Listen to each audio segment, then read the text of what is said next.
Prime Minister the Most Honorable Dr. Hubert Minnis underscored in his national address Sunday that all Bahamians and residents have to live with the COVID-19 virus until there is a vaccine. With that in mind, he's hoping that everyone remains united through behavior, thought, practice, and policy to prevent the spread of the virus and renew our land. Preserving life and health, providing basic social security and food assistance to those in need, boosting jobs and the economy as much as possible, and ensuring the security and safety of Bahamians and residents are government's leading four priorities during the COVID-19 pandemic. And Prime Minister the Most Honorable Dr. Hubert Minnis listed some examples in his national address Sunday, including announcing a new national COVID-19 response facility at Super Clubs Breezes, a contact tracing center at the Melia Nassau Beach Resort, improving bed capacity at the Princess Margaret Hospital, and the use of private healthcare facilities to fulfill that goal. Another important component, ensuring that personal protective equipment is available for healthcare workers nationwide.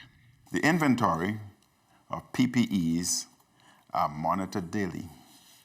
Key personnel within the Supplies Management Agency identify the quantities of each specific stock on hand, the amount distributed to each public health care site, as well as the quantity of new supplies received at our warehouses.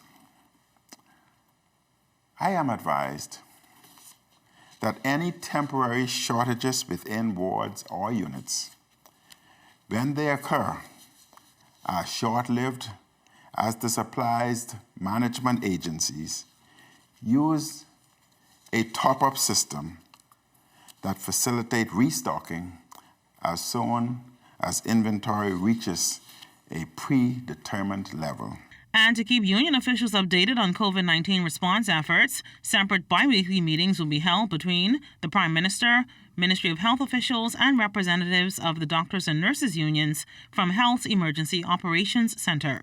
Meantime, with the 2-week national lockdown underway, the Prime Minister wants Bahamians and residents to understand that our country isn't alone in employing lockdowns, curfews, and other COVID-19 restrictions. These necessary restrictions harm trade and commerce, slowing economies, and cause joblessness and recession in order to save lives. The government has not laid anyone off or terminated contracts because of the current economic component of this crisis. Our strategy for economic recovery is still being finalized, and I will have more to say about this very soon. I do not like lockdowns. I am also a businessman. I understand that small businesses are the heart and soul of our economy. Lockdowns disproportionately hurt small businesses. I also know that lockdowns have an adverse effect on mental health and our emotional well-being